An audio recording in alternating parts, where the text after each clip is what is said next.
If you've ever legitimately wondered how Sig Sauer, one of the most reputable firearms manufacturers in the world, ruined their reputation over the course of 7 years through a massive $5.1 billion Department of Defense government contract, then go ahead and hit that like and subscribe button, guys. Welcome back to the Trench Grenade channel. I am your host, the average Sig Mega Monopoly video enjoyer that your mom says that we have at home.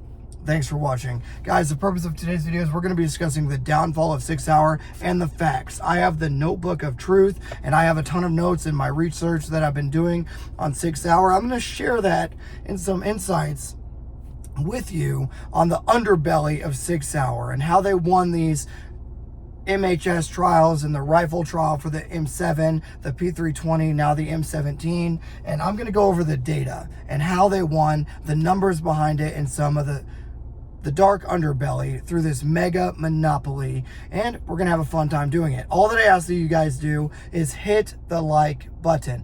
Thank you for doing that. That is a massive donation. It helps out the channel more than you know. Thank you for hitting the like button. Every time you do that, it's like giving me a fist bump, a hug, a kiss, whatever you're into, I guess. It's very sus, but thank you for hitting the like button.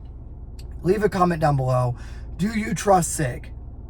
Do you trust Sig Sauer? Do you trust the M7? If you're going to combat tomorrow, do you trust having an M17 on your hip and an M7 in your hand for combat use? Post those comments down below. And if you want to donate to the channel monetarily, we are doing a Glock 19 Gen 5 burn down right now, and a TSOS Raider burn down at 45 ACP, and a TSOS Government M1911A1 burn down. If you want to donate to the Ammunition Fund, please do so. There's links that you can do so down below. Thank you so much to the Ammunition Fund donations, people. And if you want to join the Patreon to get access to a closed Discord server, it's only $5. There'll be a link for that down below. So let's go over some facts. As you guys know, Sig has won both contracts somehow. That smells bad, looks bad, probably is bad, but somehow they won both contracts, both for the MHS trials, for the modular handgun system trial, and for the next Army service rifle, the M7, and the next Army squad automatic weapon, the XM250. Now, while that last one is not technically official yet, I have the numbers from the Department of Defense that have been leaked, and from Sig themselves and some insiders that have been leaked, and we're going to go over it right now. So without further ado, let's go over some numbers. But I want to give you a little bit of a backstory first. As you guys know, the P320s have a little bit of a problem going off in the shooter's hand. The sights shearing off. All of this has been sent to me by whistleblowers and some of my colleagues on GunTube. You might know their names, such as Protraban, Ben Steger, and Focus Trip. All of us have been sent countless reports at this point from whistleblowers that have had these weapons have any of the following issues: going off in the shooter's hand, literally exploding when dropped, going off when dropped, okay, firing when dropped, uncommanded discharges in the holster, the rear sight literally shearing off while the shooter is firing because they weren't installed properly, and the screws were stripped. So the Sig M17 in court, the P320 in court, has been proven to be not only negligent but dangerous. That has been proven in a court of law now, and by the FBI. Okay, the Department of Homeland Security has proven with the FBI that weapons are dangerous and should not be used, right? To include ICE agents no longer allowing them to be used, and going back to the Glock 19 Gen 5 with an RMR HD. That is the backstory on the Sig P320.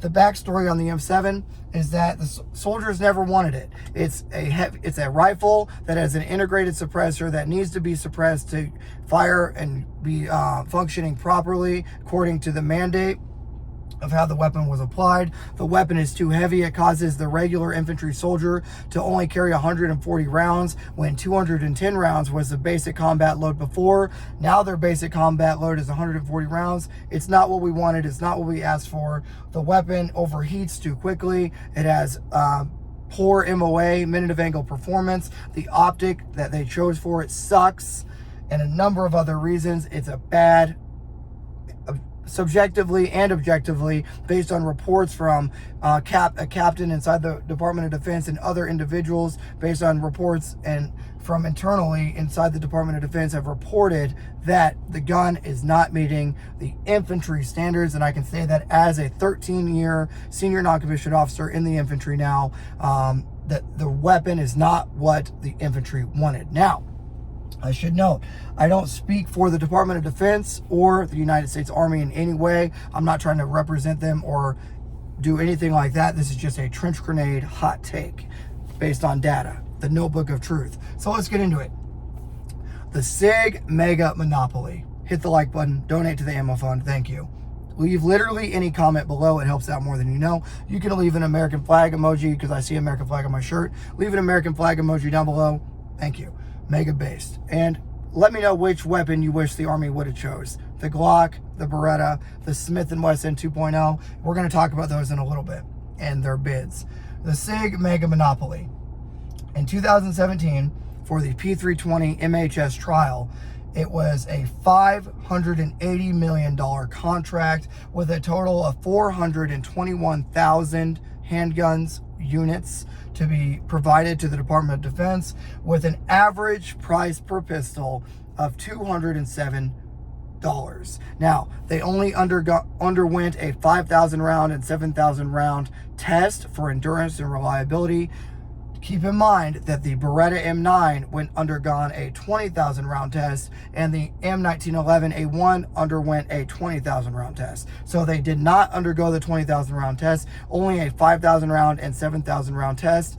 And due to the price, the modularity, and the stoppages between the mean stoppages between rounds, that is why ultimately the P320 won the monopoly. Now, there's some shady lobbying stuff we're going to talk about here in a little bit that occurred behind the scenes. But understand, 421,000 handguns is a lot of freaking handguns on hips right now as we speak. I have attended courses, won my EIC badge, bronze badge with a M17 pistol on my hip, competed numerous times, won a ton of competitions, both in I-Corps championships and local competitions, and now an EIC match here where I am currently stationed earning my bronze badge. I've spent a lot of time, tens of thousands, if not over 20,000 or 30,000 rounds with an M17 pistol. But 421,000 handguns in the hands of infantrymen, military police, you name it, right now across the Department of Defense, that's a massive potential liability, obviously, and the Army and Marine Corps are currently conducting investigation on the pistols. $207 per unit. The modularity and the ability for SIG to produce them in the United States, allegedly, we'll get into that in a little bit with some other stuff happening in India, allegedly, not even alleged, it's been proven, but $207 per pistol, that is ultimately why they won, keeping in mind they did not undergo the 20,000 round test that the M1911A1 conducted and that the Beretta M9 underwent, okay? Moving on. So that all occurred in 2017. I actually helped field those pistols personally in 118 Infantry Battalion and 2nd Armored Brigade Combat Team in Fort Riley, Kansas, 1st Infantry Division in 2017, 2018. I helped field the M17, and we had massive issues and had to return all of our handguns. I believe roughly 30 to 32 handguns in that unit at the time. This is all outdated information, but roughly 30 handguns had to go back to SIG in my own company because they were not serviceable due to the drop test issues and guns going off when dropped and exploding, okay? Let's move on. So that was in 2017. Again, hit the like button. Thank you for doing that. In April 19th, 2022, SIG won a massive 10-year contract for $4.5 billion. I'm going to say that number again.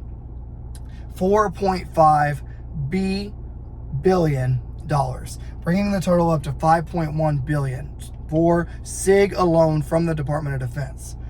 If it walks like a duck, if it quacks like a duck, then that, sir, sounds like insider trading potentially, or some sort of lobbying or undue influence happening behind the scenes. We're going to talk about it a little bit, but it smells pretty bad right now. $4.5 billion over the course of 10 years. What was the agreement? Sig Sauer would provide the M7 and XM250 squad automatic weapon, light support weapon, to replace the M249 SAW, okay? And the initial order was $20.4 million alone just to test the guns. And clearly they didn't test them enough if there's an MOA shift overheating issue, and they didn't realize that having this built-in suppressor system is going to be a problem. And they use a thread method, right, where now we're getting cross-threading issues in the Army. Not infantry proof. With that contract for initial testing was $20.4 million wasted in testing. For the M7s alone, they ordered 111,428 units for the M7 alone, the service rifle. 111,428. Now, with estimates that those are roughly $3,400 to $4,400 per unit.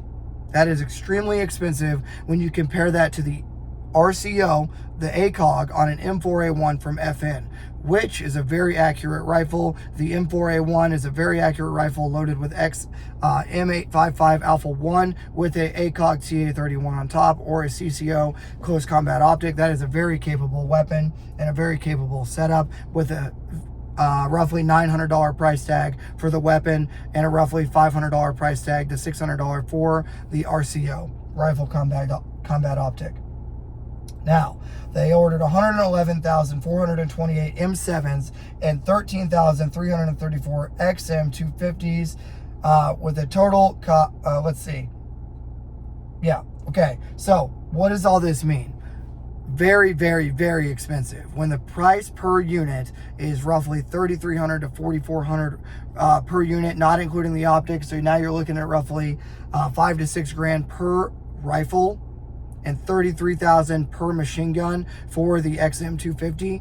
Insanity, right? It smells like insider, some undue influence potentially behind the scenes, right? Keep in mind, around the same time that some of these contracts were won, General Milley was caught giving insider information early to China. Keep that in mind, right? Just keep that little fact. That's a fact. It can't be, I can't be held accountable for facts. If you Google it, ChatGPT it, it is a fact that General Milley gave insider Department of Defense secrets, classified information to China around the same time that this happened. The notebook of truth cannot lie. It tells no lies. These are facts. Let's talk about crime. Perfect timing. Crime. Around this time, General Milley and other political things were happening. With that happening, keep in mind, General Mattis resigned during the time period that we're talking about. General Mattis resigned during the time period that we are discussing. Uncommanded discharges. On the topic of crime, SIG has illegally sold 38,000 handguns to Colombia and was tried by the German government for illegally processing 38,000 handguns around the time that both of these contracts happened. That is another major red flag. Additionally, the uncommanded discharges have been occurring since the contracts began and have continued to happen to include school resource officers and many different agencies and departments, both figuratively and literally, dropping the SIG P320 and no longer allowing them to be used in service, okay? So SIG has an extensive rap sheet for crime, issues, legal lawsuits that have been ongoing since the inception of the MHS program and since the P320's inception. Now keep in mind, it's not just the 320. The XM7 also has issues. The SIG Cross also has issues.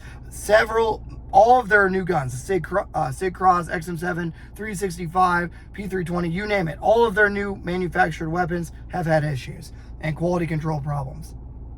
How did SIG win these? Well, We're going to go over the Glock, FN, and MMP 2.0 selection here in a second, but they won it by the ability to rapidly produce products in the United States. So they didn't have to go to Austria, they didn't have to go to Italy, they didn't have to go to any of these other nations, right, to Germany, to get the guns. They could produce them in the United States. So that is why FN, Herstal, Glock, okay, and the 2.0, ultimately, the Smith & Wesson 2.0, ultimately ended up losing these contracts, and a number of other reasons we're going to talk about here in a second, is because they can't rapidly produce them in the United States.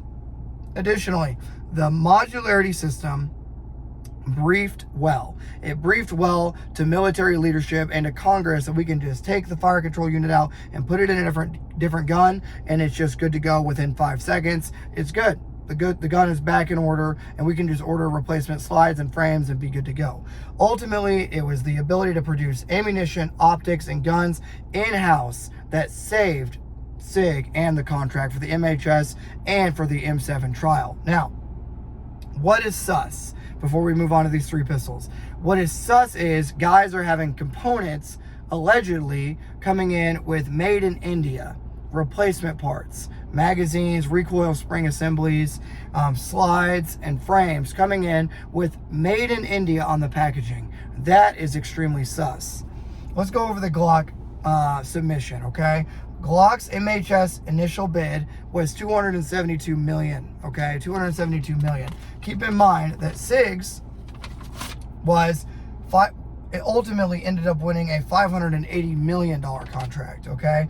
Glock's MHS submission was a price per unit of around $285 per unit. That is significantly more than the SIG submission of $270 per unit when you're buying 473,000, which is how many that Glock offered the Department of Defense, was a $285 for a Glock 19X, okay? $285 per unit for a total of 473,000 units.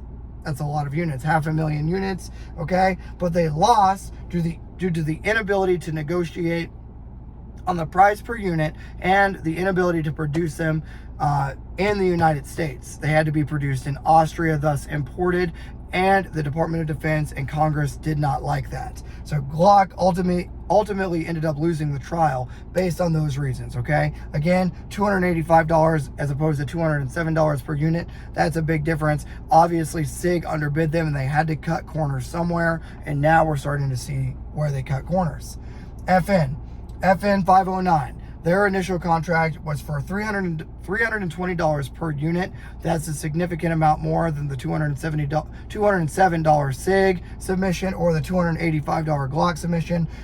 FN 509 was $320 per unit, and they lost due to lobbying. FN has unofficially stated that SIG won the contract due to unfair lobbying techniques in the halls of Congress, right? Obviously, we can speculate all day, but it looks like they may have been correct. But with their $320 submission being made in Germany and other places, right, they ultimately ended up losing the contract because Glock, FN, and Smith & Wesson would not compromise their integrity for a lower bid to compromise quality control. The MMP 2.0, the last thing we're going to talk about here today, was a $280 price per pistol, $280 price per unit, but the Army had reliability concerns regarding the 1.0 models. The Army did not think that they could trust the 2.0 model just based on the track record of, we'll put away the notebook of truth, based on the track record of the MMP, I guess, 1.0s, for lack of a better term. So, why are we discussing this here today? I think it's important to remember the history of Sig Sauer and how we got to this point. I think it's important for guys to understand that SIG simply underbid everybody. They had the modularity thing that was the buzzword at the time. Modularity, a lighter weight gun than the Beretta. This is how they ultimately ended up winning. And then, of course, well, we already have this M17 and the M18. We might as well get the XM7.